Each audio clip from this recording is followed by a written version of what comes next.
Welcome to Life and Diet. My name is Dimitri, and today I want to talk to you guys about social media and how it negatively impacts your ability to be able to grow as a person and to engage in the process of self-development.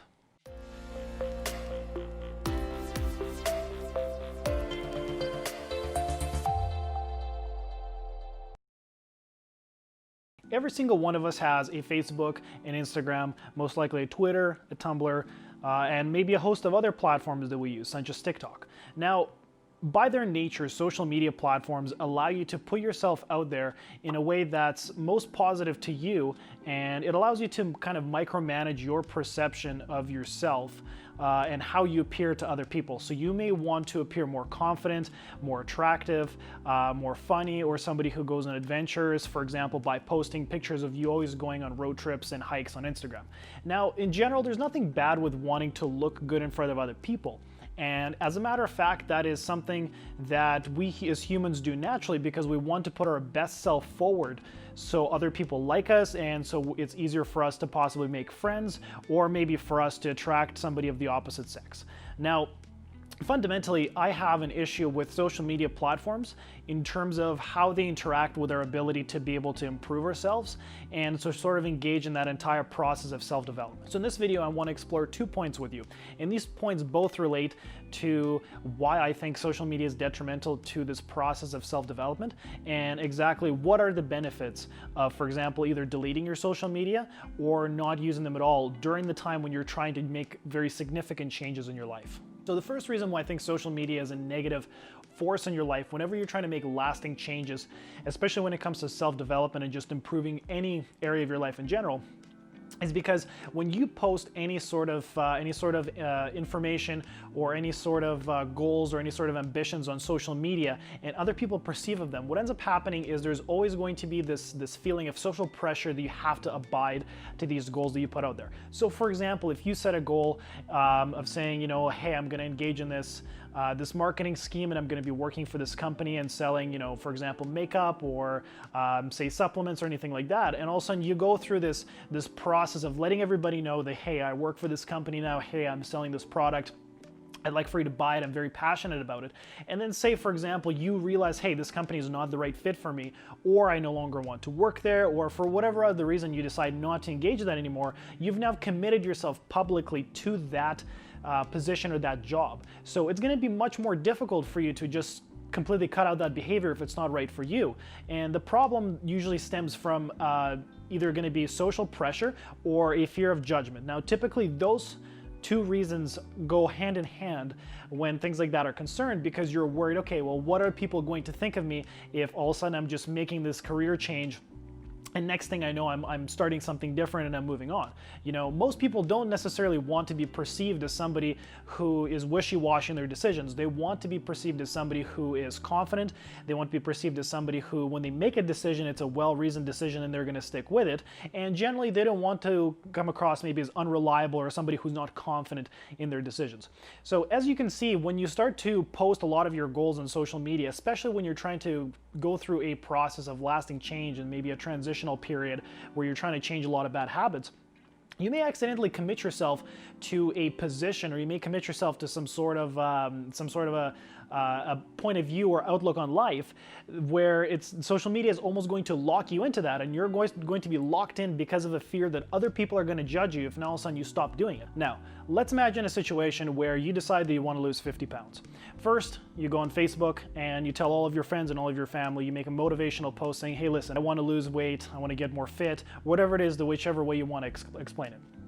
Then you proceed to go into Instagram and you make a motivational post about, you know, how I got a gym membership and you're going to start weightlifting, you may start doing cardio or whatever else it may be.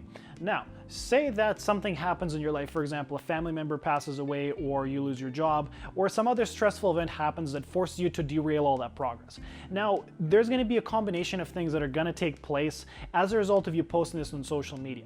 Normally, if you were to just go out and decide that you want to lose weight, and if that process was just personally shared with you and nobody else, you'd be okay taking a break for a week or two to sort out other things in your life. However, some of us may start feeling pressure that, oh, we are all of a sudden now going to be judged by other people for not meeting that goal or for not pursuing it or not keeping people updated. And that fear of judgment, that feeling of wanting to stay congruent and appear congruent in your decisions is going to make that process infinitely more difficult for you. So hopefully you can see how this is one example which is going to illustrate very clearly why a lot of important goals shouldn't immediately be shared on social media. They should be kept to yourself. And that is for a couple reasons. Reason number one is you may change that goal, or you may change the aim or sort of the subject of that goal. So instead of losing 50 pounds, you may decide, I'd like to get stronger, or I'd like to put on more muscle mass before I lose weight. And if you don't share that goal with anybody else, it's quite easy to pivot and immediately engage in a different type of behavior without fear of judgment. But once you publicly commit yourself to that point of view with other people, it is now going to be infinitely more difficult for you to simply just change your behavior and go somewhere else and do something different, because now you've committed yourself publicly to that particular thing. The second reason relates to this exact same point, in that you can take as long as you need to achieve the goals that you want, because any progress, in my opinion, is progress. You don't necessarily have to lose 50 pounds by the end of this year. You can take 2 years, you can even take 3 years to achieve that goal. And as far as I'm concerned, as long as you are achieving those goals and you're happy with the pace that you're going, that is all that matters. Very frequently people will set arbitrary time limits, and they're going to set unachievable time limits because they're not entirely sure, or they're maybe not aware of how long it's going to take to get to where they want to go. So they're going to publicly commit themselves to saying, hey, listen, I'm going to lose 50 pounds in a year, when they don't realize that sustainably you may lose 3 to 4 pounds in a healthy way while still retaining muscle mass. So in a year you may lose maybe 20, 30, 35 pounds, but it's very difficult to lose 50 pounds unless you go to extreme measures for the average person anyways. So in this case, by not sharing all of these things on social media and simply just sticking to that goal yourself and using the internal validation of you accomplishing that goal is going to be far better, because it's going to give you not only flexibility, but it's also going to allow you the freedom of changing your end goal. Now, the other point that I wanted to make in relation as to why social media is detrimental to your progress in self-improvement is due to the fact that, as I've mentioned previously, you are very likely going to change your mind as to the direction that you want to go in, or your goals may change, because self-improvement, in my opinion, is sort of a moving guidepost. As you progress further in, you're going to start realizing things that you haven't realized before, or things you haven't known, and your goals are going to almost certainly change. Maybe not in a fundamental way, but you're going to point in a different direction. Your true north is going to change slightly.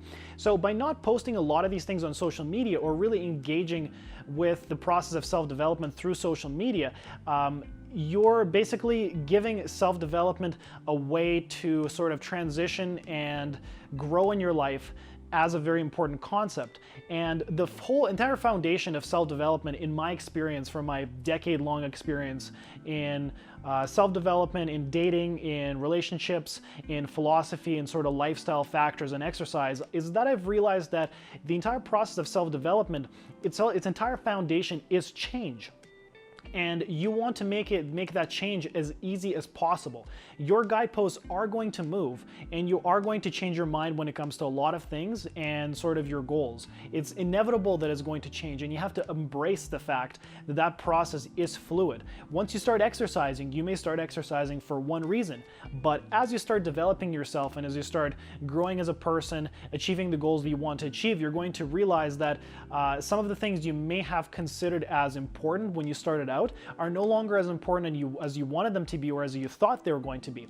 And that's perfectly fine. And that's actually something that I will talk about in a later video, about how it's natural of you to change your mind as you're changing and as you're growing as a person.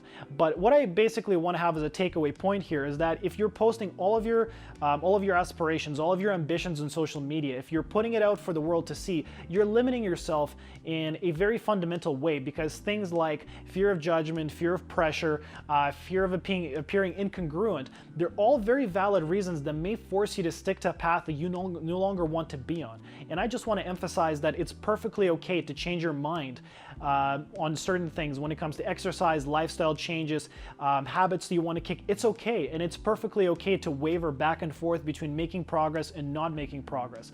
But I actually want you to, as another takeaway from this video, understand that throughout the process of self-development, you want to make it as easy on yourself as possible. So therefore, eliminating social media as one of those potential sources of friction and of possibly something that's going to drag you down and hold you in a place where you no longer want to be. I want you to make that, I want you to eliminate that.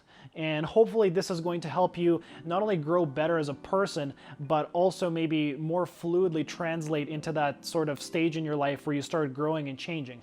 And the people that are around you are almost never going to understand this. They're just going to see the you who they understand you to be. And this is exactly why it's important to sort of do all the dirty work and do all that change and frustration, not have that plastered all over social media. You need to live with it yourself. You need to experience it and you need to grow with it. So again, I want to thank you guys for checking out my channel. I have lots more videos coming in the future, so please hit the subscribe button down below, and I'll see you very soon. Bye-bye.